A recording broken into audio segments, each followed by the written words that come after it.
What's up, everybody? I almost caught myself off guard because I had to click record and then yes. What's up, everybody? Welcome to the No Scrubs Allowed podcast.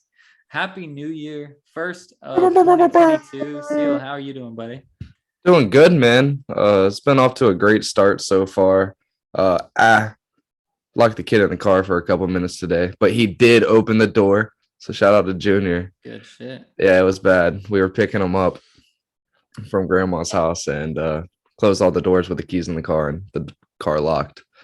And he's just sitting there smiling at us. And we're like, oh, window. Open, yeah. So I did my door and I was like, do yours. And he was like, and I'm like, now do yours. And he kind of looked at it and pointed at it. I was like, now do yours. And he's like, hey. And I was like, yay, we're out. Let's go. Thank you.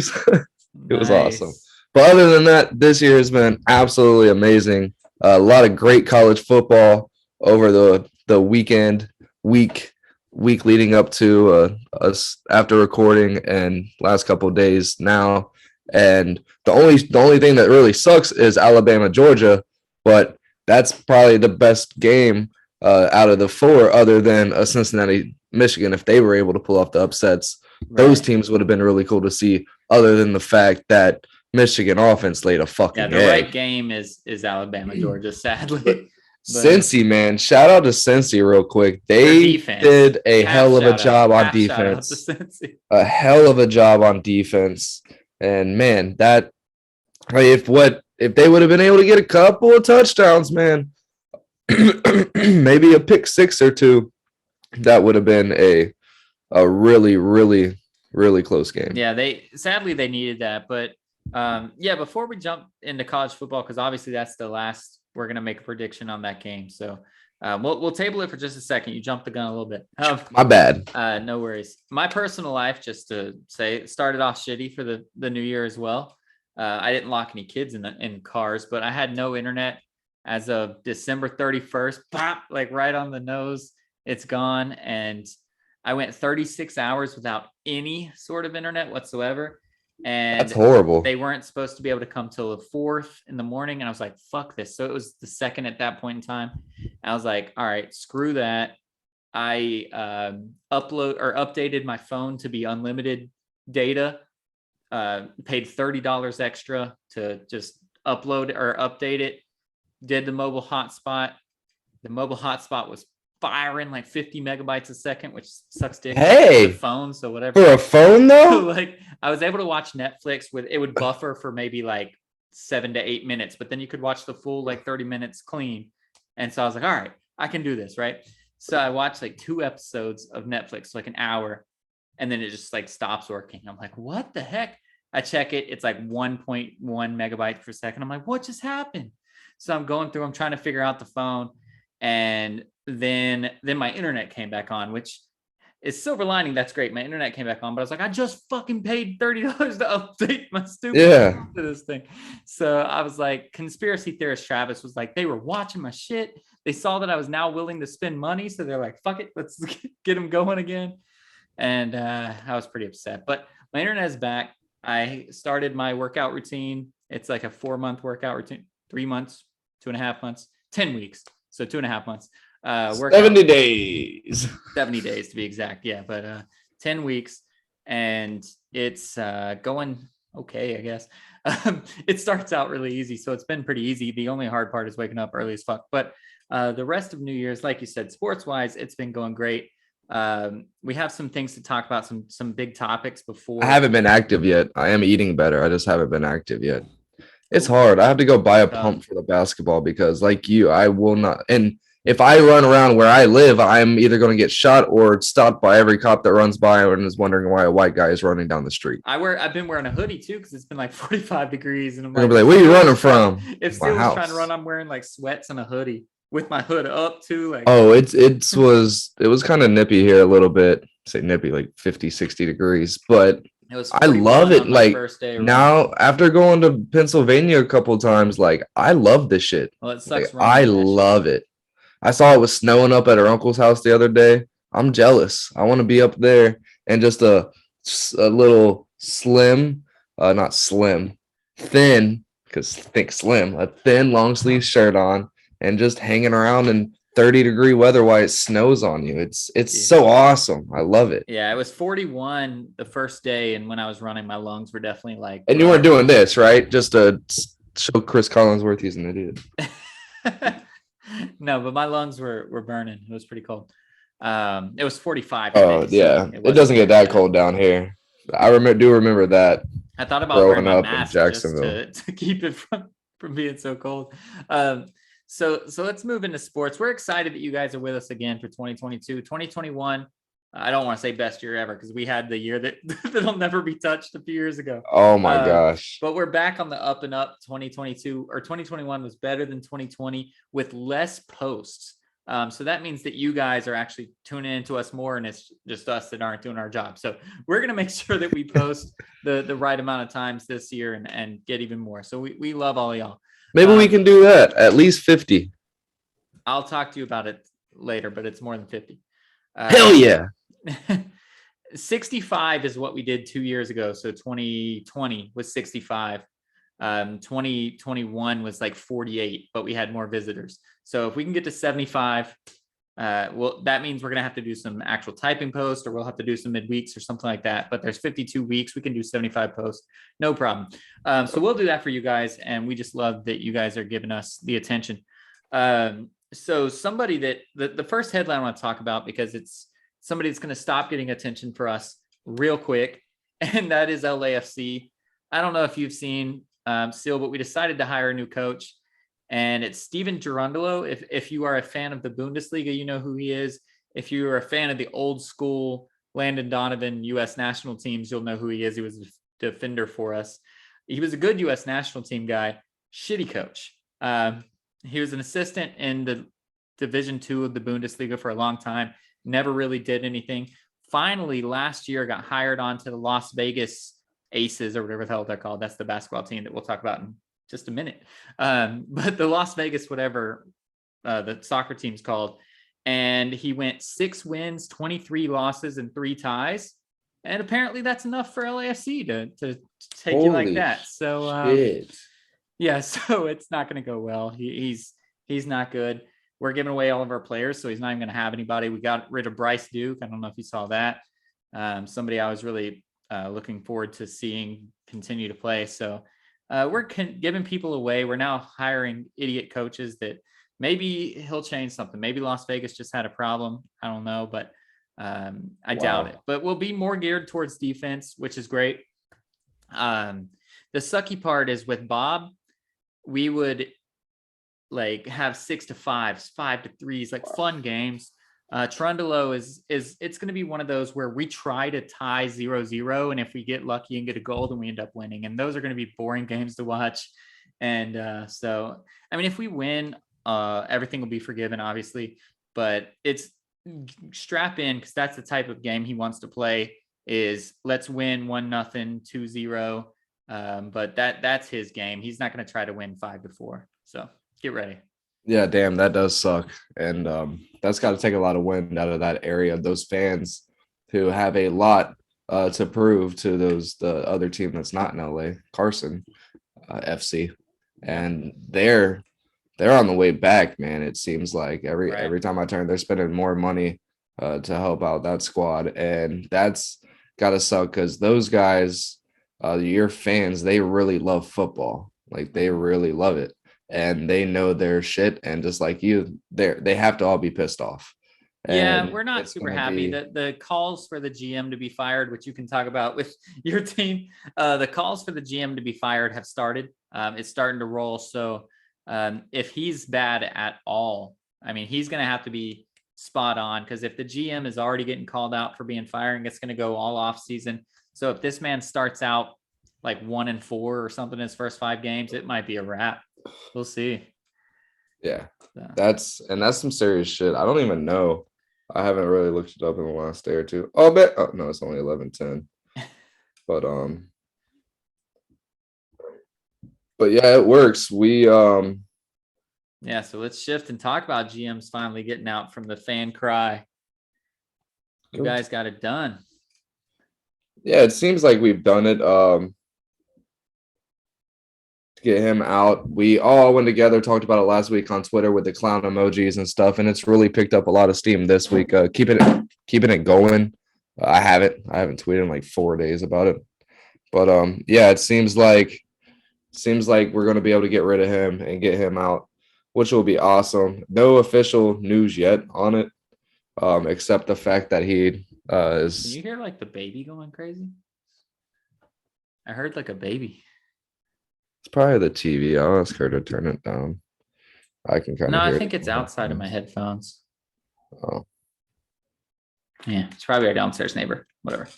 But anyways, yeah, it seems like we're going to be able to get rid of our GM, and that's just like you say, the moves that he makes and the people that you look at him trying to bring in for interviews and the players that he's keeping, getting rid of from our line. I mean, the Laquan Treadwell keep over Colin Johnson has looked to be okay, but at the end of the day, we have 0 red zone.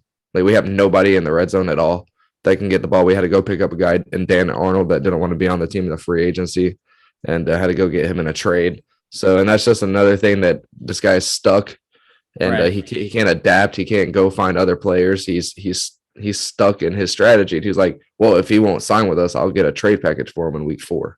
And that's just not something you want to see. So it's been good us doing that, and then our coaches coming out saying they don't really want to be a part of it if he's there. So it seems like it's worked. Shad Khan has came out and stated that now it's up in the air, and everybody on the insides has stated that he's not lasting after Sunday. So that'll be happy with me, because hopefully everybody on that coaching staff as well will be pulled to the side and we'll be able to start fresh. Nobody's being retained. This is the worst year in franchise history, under pretty much every statistic there is. It's just been absolutely horrible. Nobody making it to the Pro Bowl for a second straight year, I believe. It's crazy. If there's not one person on your team that's making the Pro Bowl, there's something wrong.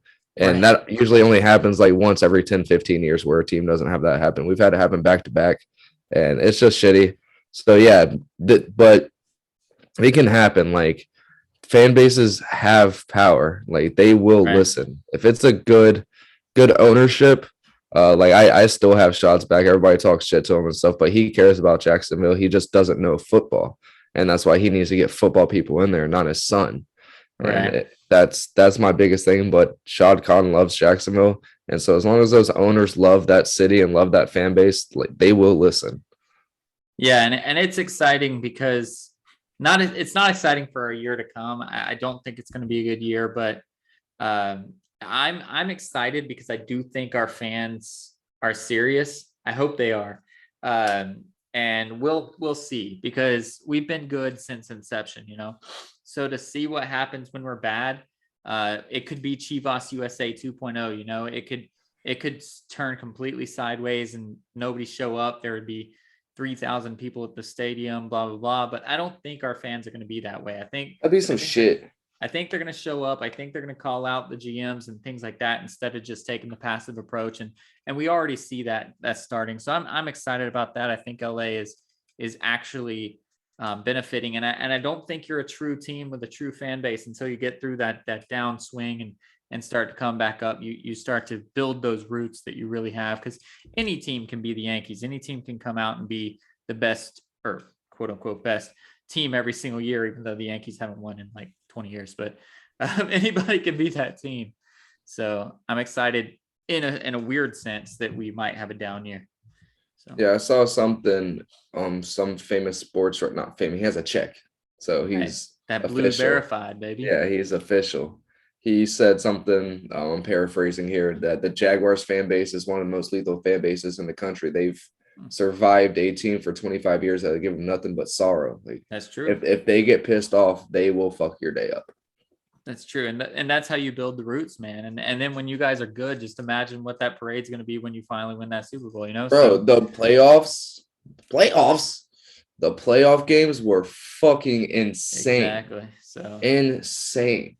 It's going to be exciting. So moving on, staying in the NFL, but moving on from your GM to your strategy here. So you're going to have to draft. I mean, I guess you could trade, but there's 2 defensive ends that are basically top of the line, but then there's that offensive tackle. And you guys grabbed Josh Allen last year. You guys could pair somebody on the opposite side of him and just be nose to the grindstone, kind of dominating pass rush defense. Or do you mentioned trading down already, but it's so hard to trade down a number 1 pick. But what do you think you want to do with that? I think we're number 2 right now. Okay, because grabbing the tackle though, maybe at I think number 2, I could be wrong. it's I could fair, be but wrong. that Alabama tackle and then it's what, Michigan and Oregon defensive ends. So Yeah. what would you want to do there? Still trade? Don't want Hutchins. That's Okay. the Michigan guy. Did you see him get pancaked in the Georgia game? Yeah, I saw him against Georgia. Around. I'm good he on got that. Thrown around like it was nothing. Yeah, I'm good on that. Yeah, I'm so good on that. He's still good. I might take the tackle just because our line is our weak point, but I don't mind trading down and trying to get that Cincinnati cornerback and trying to get better on the defensive end. A lot of people are talking about, I believe he's from Notre Dame, the safety from Notre Dame. He's going to be a top 5 pick. Yeah, he's a top guy. We just got Jenkins locked up in a pretty good contract for his abilities, so there's no reason to give more money out or give up that big of a draft pick for now. The Eagles have 3 first-rounders that I don't like it. They could throw around. Dude, I'm so down to trade down and get help in the defensive backfield first, but I see the way we did it I'm just looking at 2017. We didn't have a great line on offense. We pretty much had the same fucking line, like almost the exact same line. And Brandon Linder's still almost the exact same fucking line outside of our 2 Gators that suck. No, I think Jawan was there.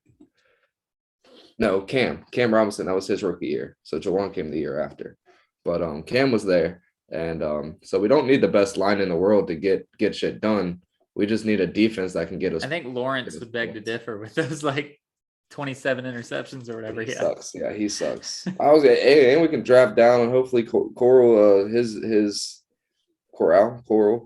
ankle issue is going to scare people away, and we can find a way to get him in the 2nd or 3rd round. So you wouldn't like it, but I actually mentioned that to Eddie. I was like, yo, his ankle might drop him all the way to be Ben's replacement, and that would be a lot if he drops all the way down to whatever they're going to be, like 16, 17. Yeah. That'd be money. Hell yeah. That'd be crazy. And they'd be looking there the whole time, be like, see, we knew what we were doing. We didn't have to draft a guy years before. Exactly. But no, I think drafting a defensive end, if you have those 2 pass rushers, we saw it happen with, who was it? The Rams, obviously they had Aaron Donald, but when the 49ers got Nick Bosa, I think that's when it really changed. They went to the Super Bowl.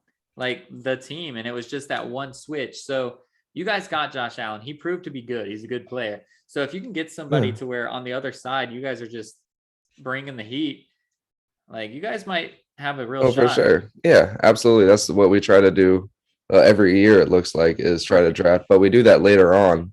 And so, yeah, I mean, maybe this would be the time that we pull the trigger and go and get Thibodeau. Yeah. Thibodeau or something like that. Go get Thibodeau, whatever his name and really, because that dude's a fucking monster. He's going to be a beast. Yeah. He's not going to be a Nick Bosa, Chase Young. Nick Bosa, first year in the league, Super Bowl. Chase Young's first year in the league, win the division, almost beat second year. Almost beat Tom Brady in the playoffs. Yeah, but he had Taylor Heineke, who is a dog, but he's not going to be a Super Bowl winning quarterback. I just don't see that happening. And it's just Chase Young was a monster. And yeah, Thibodeau is one of those guys, and he would help us out. But I don't know if that's a piece that's going to give us.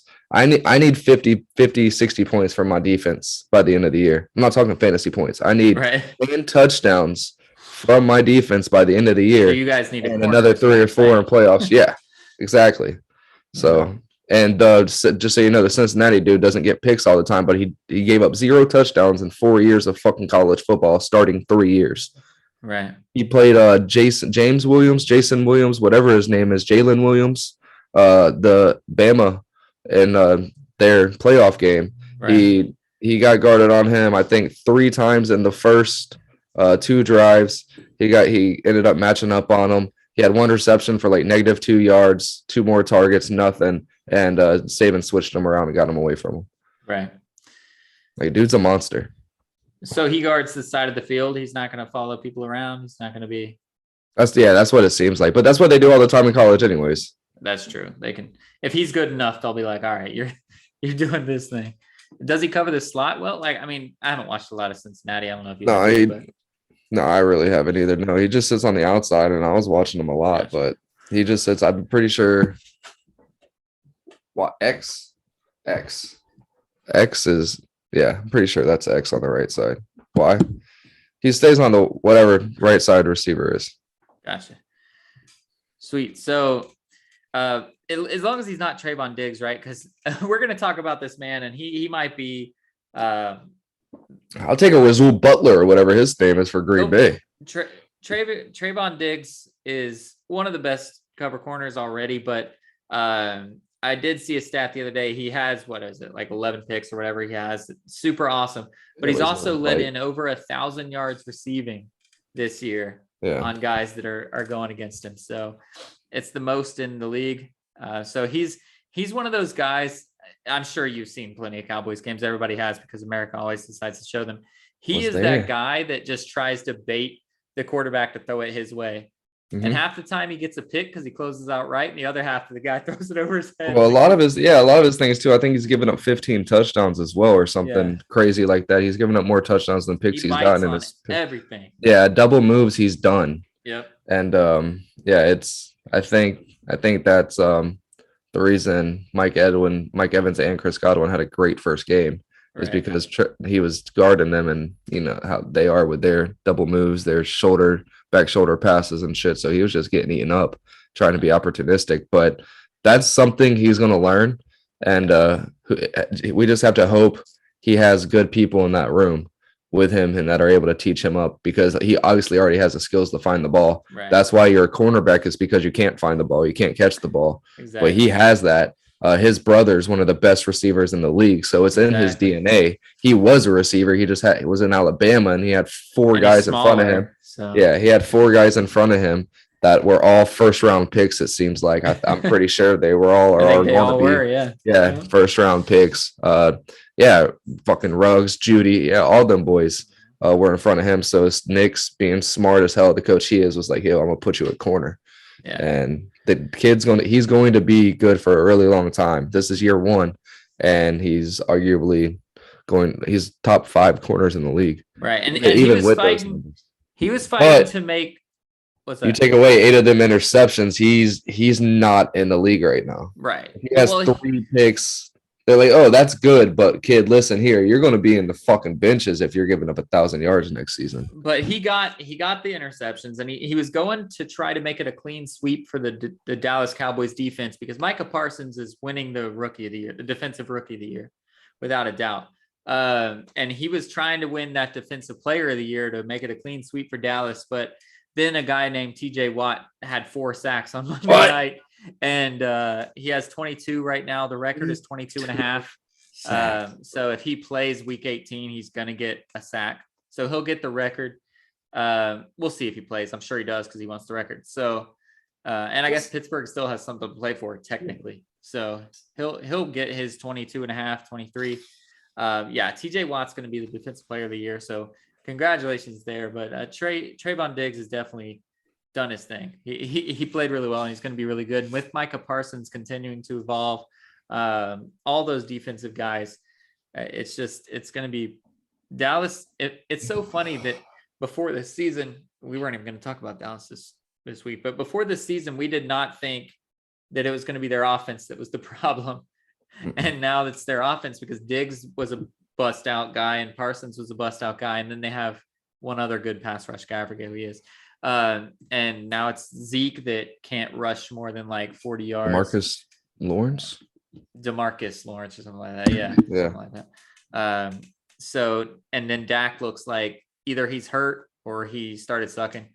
And then, and now they just lost, what's his name? Their receiver. So it's probably a wrap for them. Sadly. Yeah, I want to talk to you about that a little bit. You just said something, TJ Watt, if he rests up, because they don't really have a lot to play for. Like if they win, they have a chance, but it's a slim chance. Well, and that's the same up to you guys. Yeah, that's the same thing on the other side of the ball. And the Ravens, they have an even slimmer chance in getting in. That's true. And the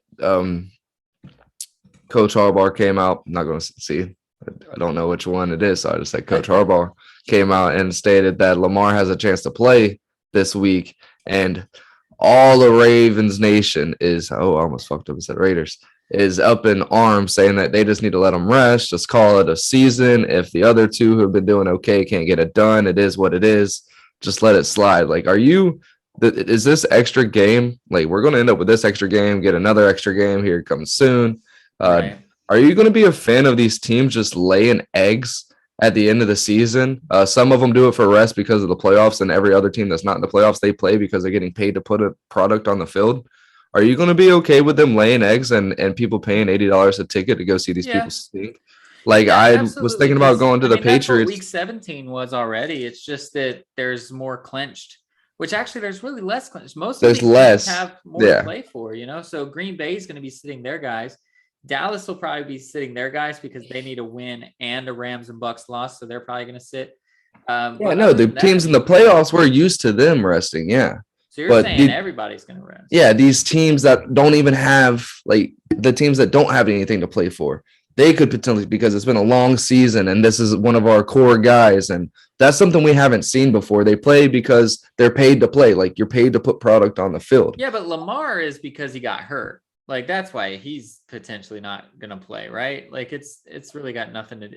If Huntley was healthy, Lamar wouldn't even sniff the field. Oh, absolutely. I agree. So that's really the reason. I don't even know who their other guy is. So that's Josh Jackson, bro. You don't know Josh Johnson. The old, you know who Josh Johnson is? Old Bucks guy, and then your old quarterback, XFL guy.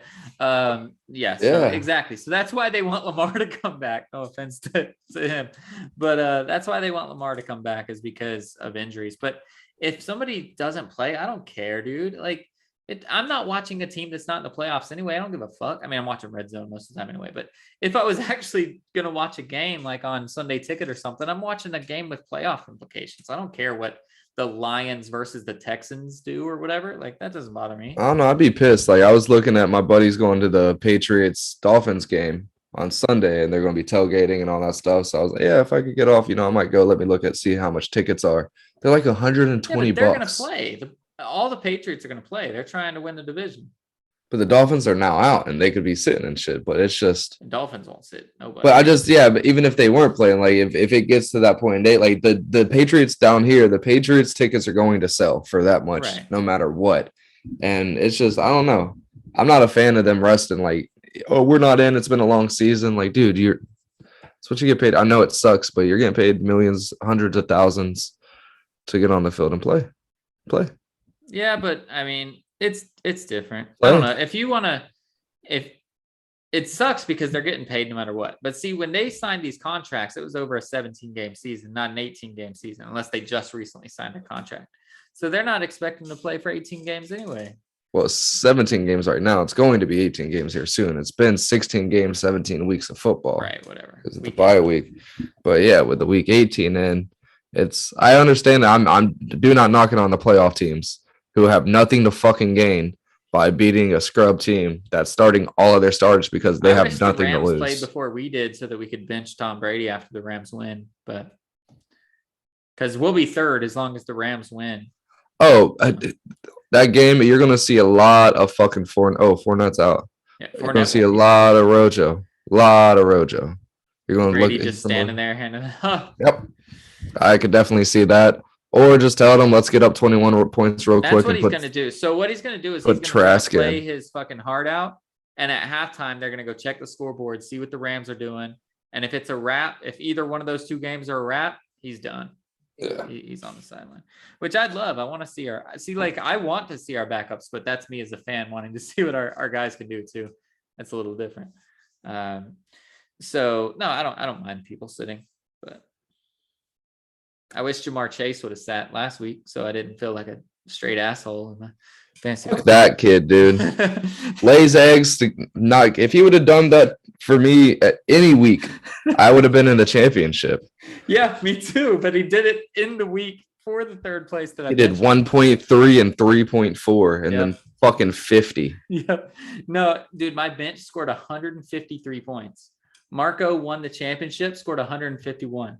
My bench outscored the champion.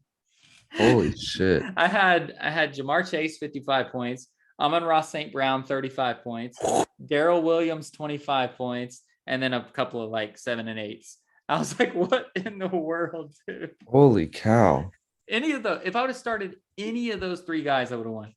That's Any of fucked. those 3 guys. But anyways, moving on again. There was one more football thing I wanted to talk about. Oh, it's Antonio Brown. So this guy, we all saw it at this point. We don't have to recap it. He took off his shit. He ran off. Well, he released a statement today. Let me correct that. His lawyer released a statement today. I don't know that Antonio Brown can use that many big words. No offense to him, but He can't. Did you see his cameo talking about Ben? Yeah. He called him Roethlisberger. So his lawyer comes out, man, and he can't talk. says that the Buccaneers tried to force him to play through an injury, and that's why he was upset. How much do you believe this on a scale from 0% to 1%, maybe? How much do you believe that? I don't know. I don't know. We've seen the camera footage of Tom going up to him for half a second, and then like AB's just like, oh, okay, oh well. So Tom's like, fucking play. Probably like Tom does. It was like 24. Let's fucking go. You know, he was pissed. He's a little baby bitch. Let's fucking go. And he was like, oh, I don't want to. And then Mike Evans went and tried to talk to him, and he just shrugged him off like, whatever, I don't want to hear it. Yeah, apparently something happened in the locker room during halftime, and it bled out, and he wasn't calm from that.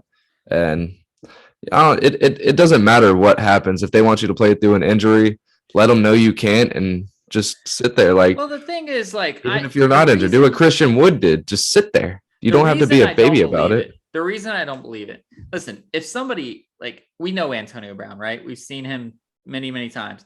Yeah. Do what Mike Evans would have done. You know what Mike Evans would have done if he was hurt and they tried to make him play through it? He'd go stand on the field, and as soon as that ball snapped, he'd stand right in that fucking spot and he wouldn't move. And then they'd be like, all right, come on off. Come on off then. Just don't fucking do anything. But anyways, the reason I don't believe that Antonio Brown, that his story might be partially true, you know, like he might have said, like, coach, my ankle hurts or something like that. But the reason why I don't believe it's 100% true is because this man was 13 catches, I think it was, 55 yards and 1 touchdown away from getting $1 million signing or a bonus. This man wanted to play football. Get out of here. Tell me, like, if he says, yo, my foot hurts, and you tell him, hey, if you get a 55-yard touchdown, you're about to get $1 million. Oh, my foot don't hurt no more, coach. Yeah. Put me out there. He's ridiculous, man. That's mostly why I don't believe it, because he had those incentives. Yeah, but then that goes to where they freezing him out, where they not wanting him to play. Like, they can come out saying that they wanted him to play. Should have done, not should have done, but like that's the story that Antonio Brown should have come up with. Is they should have said, or he should have said, like, yo, they wanted me to sit so that I didn't get my incentive bonus since it was already 24-10. That would have been much more believable, because that could have happened. I mean, I feel like we'll get more fan views of just him, like seeing more, I don't know, sideline video footage of him coming out. Because if he came right out from the locker room and just went and sat down, and you don't see any coaches approach him trying to tell him to put his helmet on or he also with a clipboard. Said that the coach gestured like this. Yeah. Well, for the audio guys, he put his finger across his throat like a "you're done," because he said "you're done" and did the finger across the throat. So if they can find a video of that happening on the sideline, and it's a wrap, exactly. But... And no matter what happened, like the way he reacted to it at the end and throwing everything off, taking off his pads, taking off his shirt, his armbands, his gloves, throwing it into the stands, dancing, peacing out, and not going around, going across while his offense was on the field. He's running around the field in the end zone, being a cheerleader and shit. Yeah. That's not just I'm hurt. Yeah, that's the 85% of the why we don't need to pay this guy a dime and it's detrimental to character. Exactly. Whatever happened in the locker room, they more than likely keep that on the insides because they don't want that out. They would just say that you fucked up, but everything after that, they could just be like, see, that's why we don't need to pay him. That's why he's not on the team anymore, even though he still hasn't been released. It's because of shit like this. They want to try to get that guaranteed money gone. And he's trying to release stuff like this so that he's still owed that guaranteed money. Yeah, so I mean, I feel like at the end of the day, we'll be able to figure out what it was. But he's got to keep a calmer head. He doesn't. He's done this his whole career. It seems like he lashes out whenever people get pissed off at him, but Right. he's pissed off at everybody all the time. Even outside of football, he's always in altercations and stuff like that. Not Right. as of late. Excuse me. Ooh, that was gross. Since he's been around Brady, he's been a good egg, but he's gotta do better in those situations, man. And it kind of sucks. Like AB is still a really good wide receiver and has a lot of football left to play in him, a good 3 or 4 years. Right. And like we see with Vincent Jackson too, like he could even do it longer than that. Yeah. And it just sucks because there's not going to be a team in the league that's going to take him after that. That's the thing. He's already been to the Raiders. So like what team would possibly take him? Because it's always the Raiders that take those kind of guys. So yeah, I honestly don't know where he could go. He's burned pretty much every bridge. And like it's tough because Bruce Arians coached him once already in Pittsburgh, knew about him and brought him back on. So I think that was like his second chance, you know? Yeah. Like, and now he doesn't even have that. So no coach has seen good Antonio Brown anymore because the one coach that saw good Antonio Brown decided to give him a second chance on his new team, and it didn't work out. So we have the meltdown from Pittsburgh. We have the Oakland, and wasn't he somewhere else before? Yeah, Patriots. The Patriots. That's right. But he got released because of before he even got to play, right? So yeah, he played one game, I think. Yeah. And they gave him a 1 or 2 games, and they like gave him a little standing O and shit. Right. Yeah. So I don't know, man. I think he's done personally. I don't know what he could do, but maybe. I mean, he's so talented. Somebody might give him a shot. I just don't know who it would be. I guess somebody like the Browns or somebody who's really desperate, has an organization that's willing to go after players. I don't think he'll ever get an opening day shot, but yeah, if there's like an injury midway through the season and somebody needs him, I can see him grabbing him. I don't know if he'll be on an opening roster ever again. Hey, NBA, let me get a 10-day. Hey, he might, dude. You saw Bismack Biyombo go out there. Did you see the highlights? He was throwing down, bro. He's on the Suns. Yeah, he got his 10-day for the Suns, and he was going crazy. Hey, I was like, this man wasn't even that good when he was. Lance Stevenson tonight, bro. 10 days with the Pacers, comes out 20 points in 7 minutes of the first quarter. These kids, man. Kids. Yeah, Lance ain't a kid. I don't know. They're doing work. No, all these 10-dayers are doing pretty good. And I was thinking, so today I was just wondering, like the COVID stuff, we're shifting gears now, guys. Sorry, we're done with football. We're shifting gears. These 10-day contracts, I'm trying to think what teams those benefit. They benefit nobody, obviously, because you're losing stars and you're getting these guys that don't know the thing. But I think in the West, at least, it benefits the Suns a lot more than a lot of other teams because we have Chris Paul. And as long as Chris Paul doesn't go down, his leadership is so good. And that's why partially I think like Bismack was able to do what he could do. Chris Paul is that guy. Like no offense meant here whatsoever. I love this kid and I called him the rookie of the year before the actual AP did. But John Morant is not that type of leader yet. You know, like if John Morant gets a 10-day contract guy, he's not going to know what's going on. I don't think it has much, but as much as do with leadership as it do it is having somebody on a team with high IQ. Like you mentioned, Chris Paul. I look at the Pacers and what they were head to toe with the Nets tonight, and they have high IQ player and Sabonis. Well, Kyrie was shit in the first half too. Yeah, they have. He wasn't trying to do anything when he put up shots. He was sinking them. Yeah. They have Miles Turner, who's a really really good high IQ center. The Sabonis is one of the smartest dudes in the league. Brogdon's out right now, but they were able to bring in these young point guards and shooting guards. And Washington and Sykes, I think, was their names. They've been killing it the last couple of days, and they're being put in spots by Sabonis to where there's nothing they can do but make a good play. And it's like what you see with the Mavs. What Luke is able to do when Porzingis goes down is they get these crazy kids in here. And then Brunson, he's smart as hell too. Right. So as long as you have these high IQs guys on these teams, you're going to still be able to keep rolling for the most part. But the other 75-80% of the league is just scratching and clawing for wins right now. Well, that's the thing. Like, and to your point, yeah, Chris Paul, like he can run a pick and roll with anybody, right? Like if you just give the man, you just set a good pick and roll off of it, he's either going to find you, or if the pick was good enough, he's going to go just shoot a mid-range. So those are the type of guys, like, again, no offense to John Morant, but he's not there yet. He's in his second year. He's not he doesn't know how to work with the new people quite as much. Donovan Mitchell's even the same way, and he's a little older. So I think it benefits the Suns the most in the West. I think the best player at integrating new people is LeBron, obviously, but that's because he has to integrate like 20 new people a year because he runs all those other people off. But he's obviously the best at being the playmaker that can get everybody involved. But Chris Paul is right up there at the top, and that makes me really excited.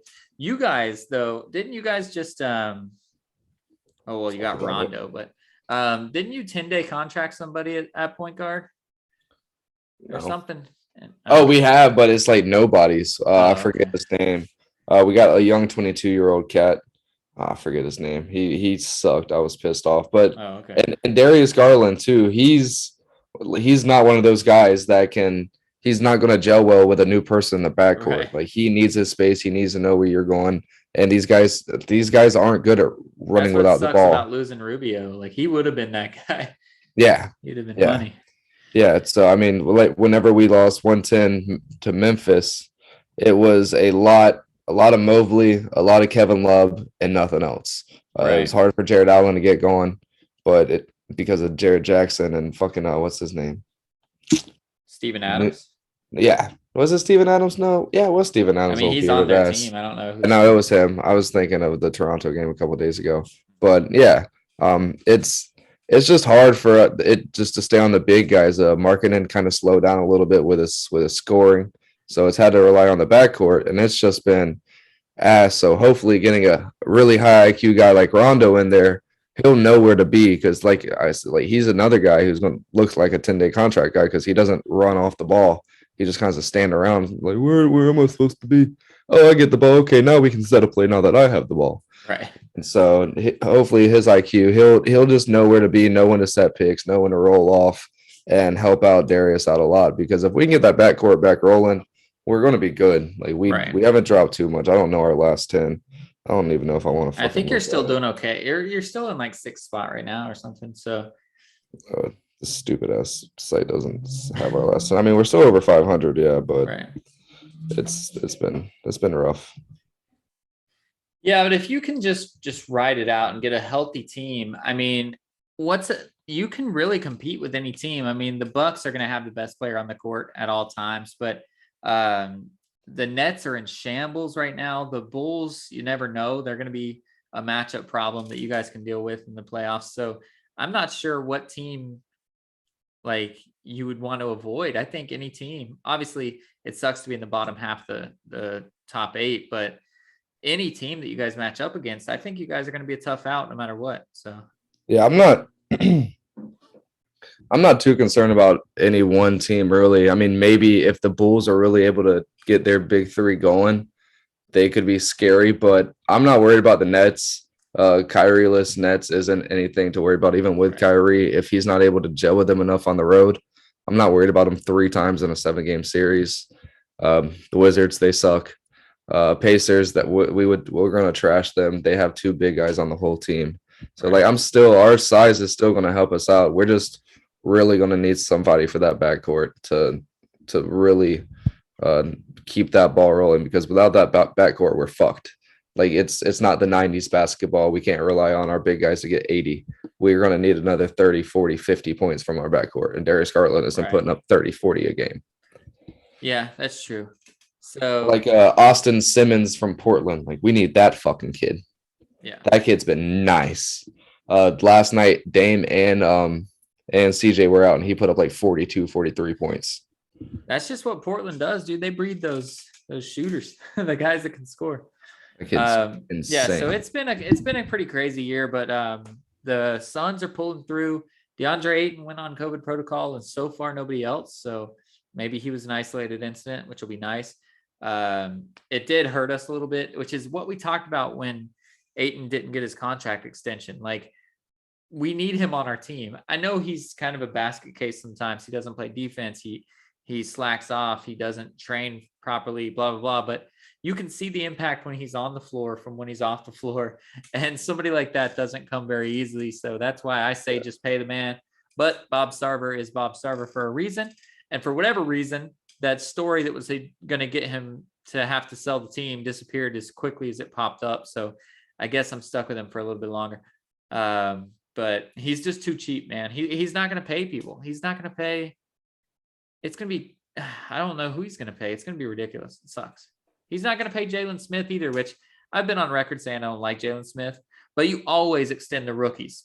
Always, like without a doubt, you extend the rookies. If you don't want them, extend them and trade them under that cheap ass contract. Like you always extend the rookies. So he's not even going to do that. So who knows? He's an idiot. Sorry, dog. It happens. Are you happy about Dirk getting his due? With what? I didn't see that. Dirk got his number retired up in the had that. He's got a statue now. It all happened tonight. I did see that he was getting a statue. All that happened tonight, all in one night. Then yeah, I'm very proud. I love Dirk. He was somebody, not that I ever emulated because I was not a big guy and I didn't know how to shoot that weird ass fadeaway. But I know that you got you got called Dirk a lot. With your weird ass. King of the fader, baby. King of the fader. But he was not one of my guys with that in that aspect. But I did love watching him play, and I enjoyed watching him play with Steve Nash after Nash left my team to go be on the Mavericks for the first little stint. I liked watching those two guys do their thing. So it was cool seeing Jason Kidd's the head coach, so he got to speak during the whole thing, and he was like, "Hey man, we're giving out 10 days now. You want a contract?" He was like, "Yeah, no." I saw that. Good, dude. This is off the side, but I saw that Terrell Owens, probably jokingly, was saying he's ready to come to the Bucks and take place of all these injured guys. He could, dude. I saw a video like 4 months ago, and he's like 43 now, but he's ripped, bro. Yeah, he still looks good. That's for sure. He's still fast. I didn't see him like do a workout or anything. He's still fast as shit. Nice. Like he'd blow a tendon or something in the first actual making an actual cut, because he's one of those guys. Like he's giving it everything in every cut, so he's gonna blow something within the first. I'd take him. Shoot, if he wants to come, I'll give him whatever the equivalent of a 10-day for football is. Like you got two things on your route tree, bro: in and an out. Don't do too much. Yeah, you either run a post or a 5 yards in or out, and that's it. That's all you do. We ain't doing nothing fancy with your. The rest will take, and if you catch it, just fall down. So fades. Yeah, exactly. Just times a game. Exactly. So before we make our college football predictions and talk about those semifinals a little bit more, I did want to mention tennis. I know that we don't talk about tennis and it's been kind of out because of COVID, but the COVID thing destroyed all chance at the records and gave it to Djokovic because Nadal and Federer are both old. So we knew that it was going to be kind of the end of their careers. Hopefully Nadal can at least come back for some Frenches. But Djokovic went to go try to take advantage of that and get his record-breaking thing in the Australian Open. And because he's unvaccinated, the Australian Prime Minister said, nope, pass, hard pass. So Djokovic gets, this is, I don't know if you've seen this. I know you don't really follow tennis too much. But Djokovic got a vaccine exemption from the tennis committee, right? So that he could play even though he's not vaccinated. He flies in, gets to the Australian border, and the Prime Minister said, we don't honor that shit here. Canceled his visa and said, you're not coming. So the tournament hasn't started yet, so he could still potentially get there and play. But right now, as it stands, he's at the border trying to get in, and the Prime Minister said, no. How is there a border? So there's no border. It's a fucking island. The airport then, I guess, wherever he's chilling, he got his visa canceled and he didn't get allowed in. Damn. So he's pretty pissed, obviously. And I mean, I want him to play. I don't want him to play for the sheer fact that I don't want him to break the record, but I think that's asinine. I think they should let him in. But we know that Australia has really super strict rules and you have curfews and shit over there. So if we have any Australian listeners, I know you're only listening because you've been locked into your house for now about 2.5 years, but we appreciate you anyway. But yeah, I mean, the personal side of me just, or personal politically sided of me wants him to get in. Like that's a stupid reason. He got the exemption. He should be fine. He's probably getting tested, doing all that stuff. But I just thought it was kind of a funny headline that, Now, that is he the only one of the 128 players or however many people that's not vaccinated, or is he? I guess Is this Ozzy a fucking Nadal or another or a Federer fan? And he's like, yeah, fuck you, that bro, could be not on true my too. turf. That could be true too. That'd be hilarious if he Because like it's was wearing a Nadal hat or something and was like, nah, man, you can't come in. because Australia is one of the countries they're under a no travel ban still, right? Yeah, they can't do shit. You can't. I don't know why anybody's allowed to travel there then, right? Like, why is the Australian Open going if you can't? Is it just going to be Australian players then? Like, what are they doing? I don't know. I have no idea. Because I mean, I'm not sure if he can't. I'm I sure don't know other how people. Australia works, but I'm pretty sure they're not 100% vaccinated in their country. You know Yeah, what but I'm they're on like? lockdown. They're 100% on lockdown still. Yeah. So how what I don't. So if Djokovic came in, he'd have to be locked down. He wouldn't be able to play.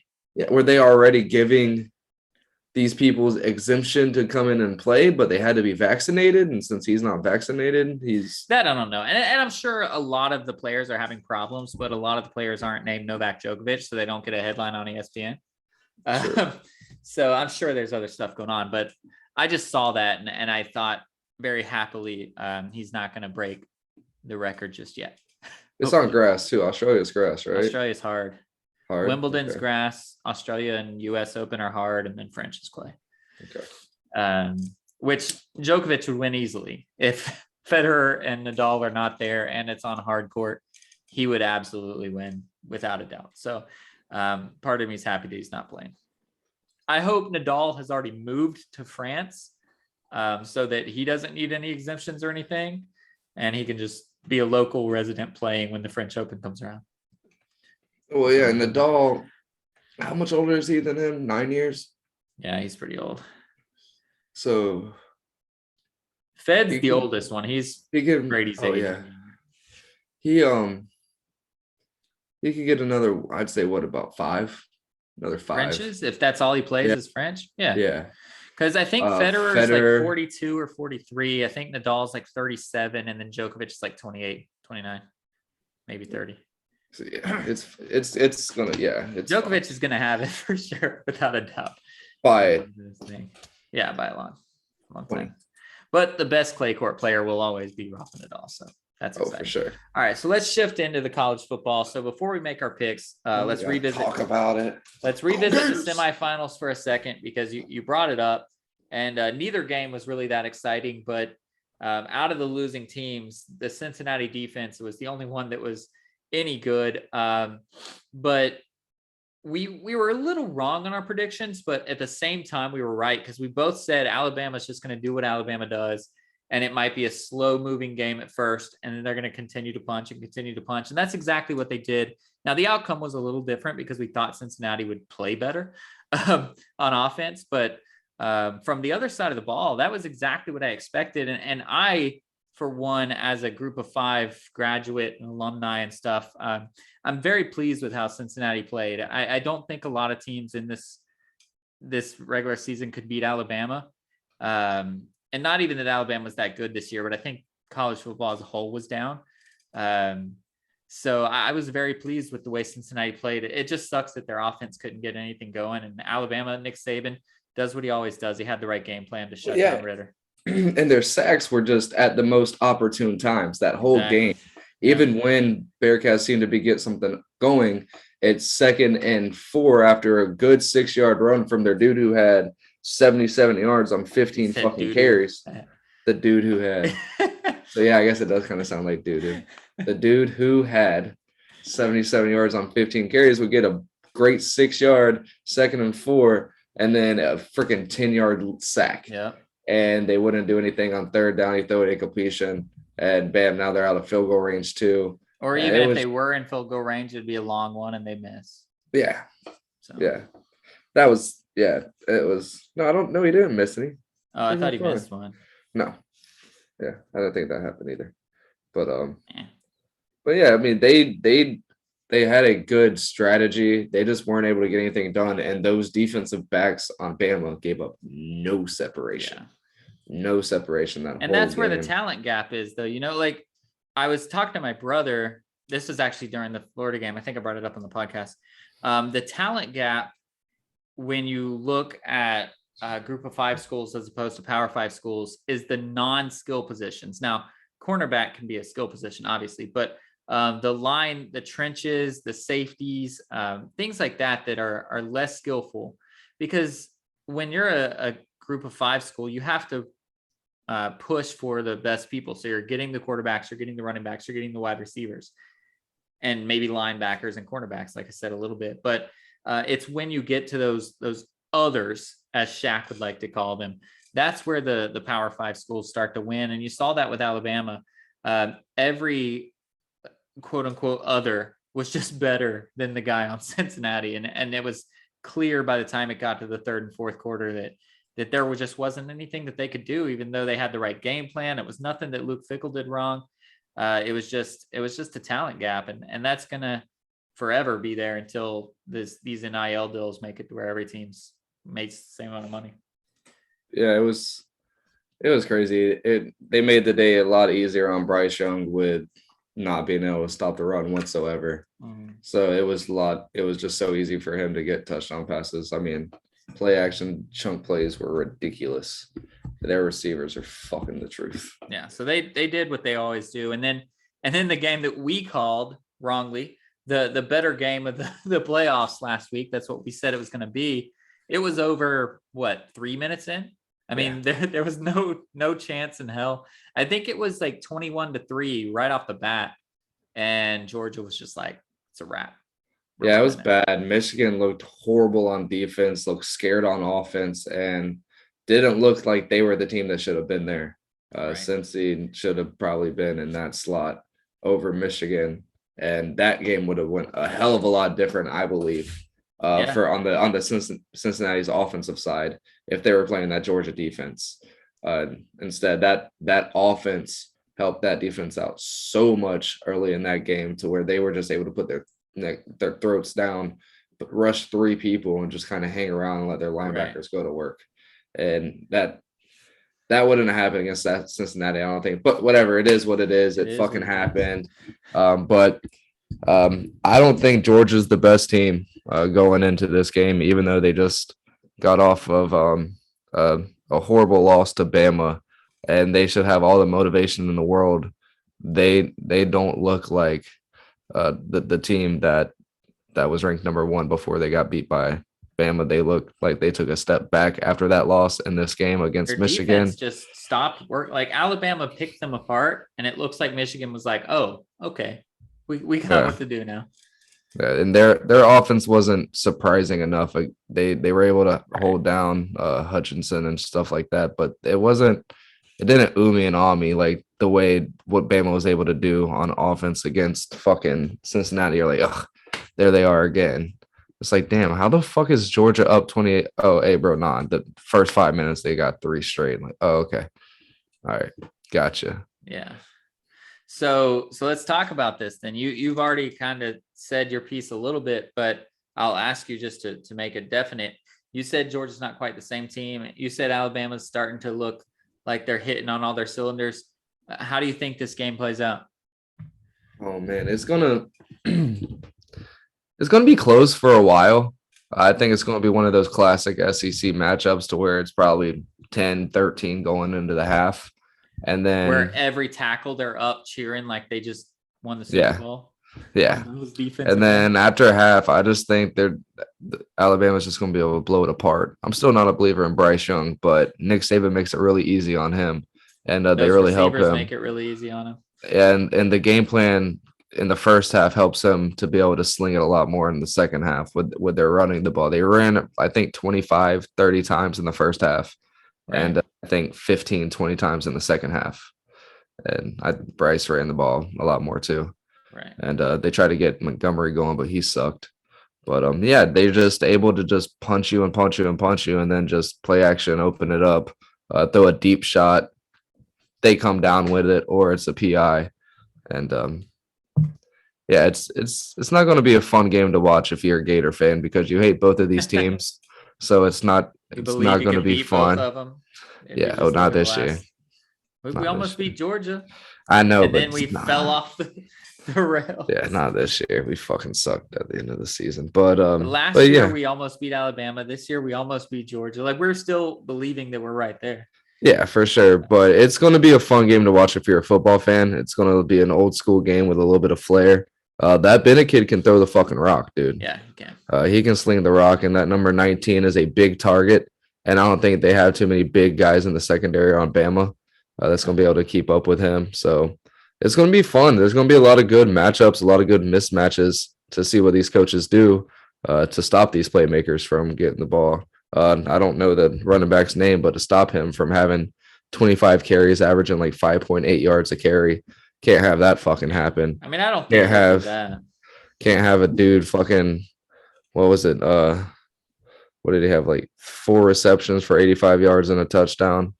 How about that? I know I'm getting off track here, but CJ Stroud and the other dude with 8 last names setting fucking records. And the Rose Bowl. What was it like? Rose Bowl. The dude had 13 receptions for 300 and something yards and 3 touchdowns. And dude threw over like 560 yards throwing. And 6 touchdowns. That was and I had never heard of that guy. I mean, I hear of CJ Stroud all the time. I'd never heard of that receiver before in my life. And he just went off. Dude, I was in that game at work. That was one of the 3 games. It was fun to watch, dude. Yeah. But you're gonna see nothing like that unless Alabama's just somehow able to just start slinging it and not take that's possible. Nick Saban could lay it down that way with the players he has, but that's just not what's going to happen. They're going to come out running the ball a lot, and it's going to be a great second half. Weirdly, I completely agree with you because I think Kirby Smart's going to have a better game plan. He's going to fix what he had wrong 2 weeks ago, or 3 weeks ago, I guess now, when they played Alabama the first time. But Nick Saban's the better coach. So I completely agree with you. I think Kirby Smart's going to have his boys playing better, and it'll be one of those 13-10s, just like you said, at halftime. And then Nick Saban will go, all right, I see what you did there. And now here's what's going to happen. And it's going to be a wrap. So 34-17 Bama. I will go. They're going to get doubled. 31. 21. I know 21's an odd number because they're going to get a field goal and then it makes 21 really hard to get. So 31. No, 31-22. I'm going to make it 22. I'm just going to make it even crazier so that they have to do some weird stuff. 31-22 is what it's going to be. So before we get out of here, let's make all of our UCF fans happy. They've probably been listening for an hour long now, and we haven't said anything nice about them whatsoever. So let's go out of here on something that, at least if Eddie is listening, he'll be very happy. You can extend your stadium and get bigger and better. The question that I have for you, which, I mean, I don't know if you're going to answer the way that'll make him happy, but 2017 UCF against these 2 national championship teams, what sort of chance do they have? I think they were better than the Cincinnati team of this year. So how does 2017 UCF fare? Pre-injury, post-injury. The 2017 team that beat Auburn, that wasn't the injury year. The injury year was the next year. Oh, I thought he got injured before the Auburn game. I don't think so. Well, whatever. The peak 2017 team that won so with Milton national championship, peak uninjured. UCF beats Georgia. That happens, I think, 9 out of 10 times. Their offense is way better than Cincinnati, and that defense they'll be Bama 6 out of 10 times. They have a way better chance, I think, than Georgia does against this Bama team. Like, they would fare really well. It would just, if at the end of that game if you don't look at the final score yet and you see that UCF gave up 1 fumble and maybe if they have less than 3 turnovers and less than 10 points off of said turnovers, UCF wins that game. And I could see that happening because Milton didn't really turn it over too much. Yeah. No, I was talking with Eddie and he was like, I believe that the 2017 UCF team is better than this Cincinnati team. And I was like, I completely agree. Oh, yeah. So just so you UCF fans are happy, if we were that team in the in the playoffs. I think there's one team that we might lose to, and that's Alabama. We would have beaten Michigan or Georgia, however they decided to play on that side. But Alabama would be tough. They're going to be tough no matter what. But I think the 2017 team was probably the best Group of 5 team of all time. Oh, yeah. The Utah team, the Urban Meyer team, was pretty damn good.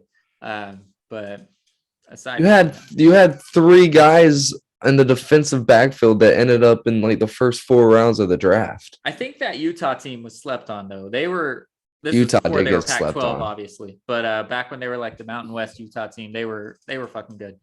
Did you State was see? obviously good, but Did you see I don't know if it was a bowl game or what it was, but a ref calling a New Mexico game.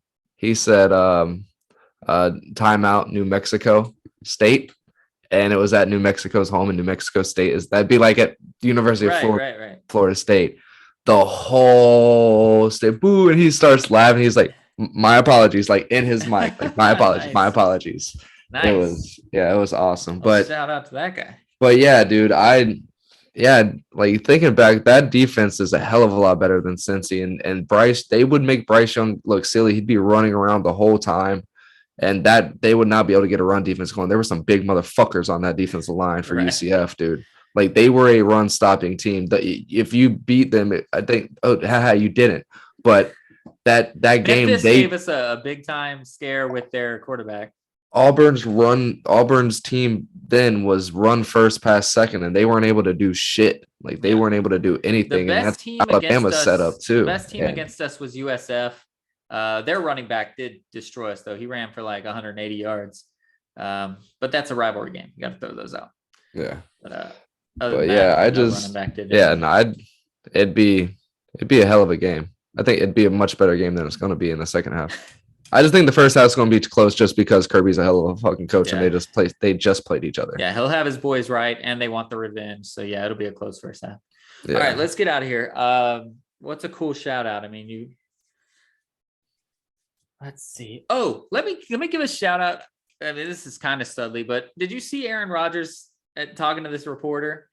I did. I turned it on and I freaking just started talking to baby girl. I didn't see the whole. First of all, I agree with Aaron Rodgers on this. I don't always agree with him. I think he's a weirdo. I don't think he needs to be on the Pat McAfee show every week, but I love him. That Tuesday is the best day in the world for me. But this dumbass reporter for Chicago said he's not going to vote for Aaron Rodgers because he's the biggest jerk in the league and he's a bad guy. That's the reason he's going to not vote for him. And it's because of the off season that he had. And because he's not vaccinated. And I don't give a fuck what your political views are. That's not what the MVP of the National Football League is about. So Aaron Rodgers comes out and he says, I think this guy's, what did he say? He called him something, but he said his voting rights should be taken away, which I agree with. He called him a bum. He said he's a bum. He doesn't know me. He's never talked to me. He doesn't know anything about me. And like, so he can shut up. Who cares if I'm vaccinated or not? Like, that's not the MVP. And I agree. So whoever this guy is, I'm not going to give him the respect of his name. I read it once and then forgot it.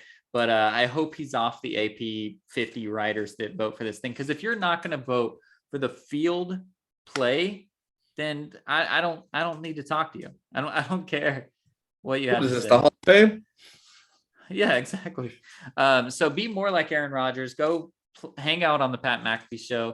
Go talk about shit. Come hang out here. Come hang out on No Scrubs Allowed if Pat McAfee's book, because he has more books than we do.